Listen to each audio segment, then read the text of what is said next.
Reformasi jalan terus, kejahatan ikut naik, negara makin ramai, hukum makin sepi. Seiring berjalannya waktu, Indonesia resmi meninggalkan era Orde Baru dan memasuki era reformasi lanjutan. Harapannya jelas, negara makin tertib, hukum makin adil, dan rasa aman makin terasa.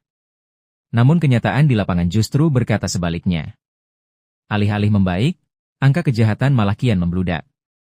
Data demi data menunjukkan lonjakan kriminalitas yang mengkhawatirkan. Dalam rentang 2014-2024, angka kejahatan disebut mengalami kenaikan signifikan hingga tembus 110% per tahun, terjadi dalam 2 periode pemerintahan di bawah rezim PDIP. Dulu, di era Orde Baru, publik mengenal istilah Petrus, sebuah simbol penindakan keras yang ikonik namun dianggap sebagian masyarakat sebagai jalan pintas menekan kriminalitas. Hari ini, tak ada ketegasan negara. Yang ada cuma satu hukum baru, no viral, no justice. Jika sebuah kasus tak ramai di media sosial, seolah tak pernah terjadi. Lapas over kapasitas, penjara penuh, kejahatan tak berhenti, masalah tak berhenti di jalanan.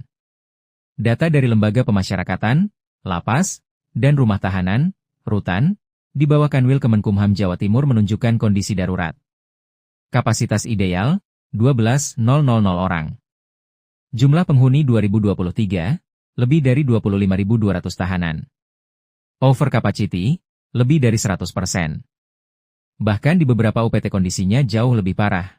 Lapas Jombang, Lapas Mojokerto, Rutan Gresik, Rutan Surabaya, Medaeng, Lapas Banyuwangi. Seluruhnya tercatat mengalami kelebihan kapasitas di atas 200%. Dari total 39 lapas rutan di Jawa Timur, mayoritas sudah over capacity. Penjara penuh sesak, tapi kejahatan tetap mengalir tanpa henti. Ini menimbulkan pertanyaan besar. Apakah sistem pemidanaan masih efektif, atau hanya jadi gudang masalah baru? Curat meraja, malam hari jadi momok. Data Pusiknas Bareskrim Polri tahun 2024 mencatat fakta yang tak kalah mengkhawatirkan. Pencurian dengan pemberatan, curat, dan pencurian biasa menjadi kejahatan paling dominan di Indonesia. Disusul penganiayaan, narkotika, dan penipuan. Waktu rawan, malam hari, pukul 18.00 21.59 waktu Indonesia Barat. Sepanjang 2024 hingga awal 2025, ratusan ribu kasus kriminal tercatat, dengan fokus utama pada pencurian berat dan curanmor. Kejahatan lain seperti kejahatan siber, ITE, dan kasus kesusilaan juga terus meningkat.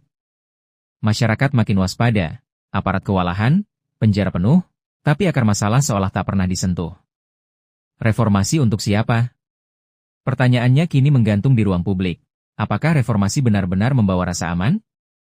Atau negara hanya sibuk merapikan citra, sementara rakyat menjaga diri sendiri, ketika hukum hanya bergerak setelah viral, dan penjara hanya jadi tempat penumpukan manusia? Maka wajar jika publik mulai bertanya, negara ini sedang menertibkan kejahatan, atau sedang terbiasa hidup dengannya?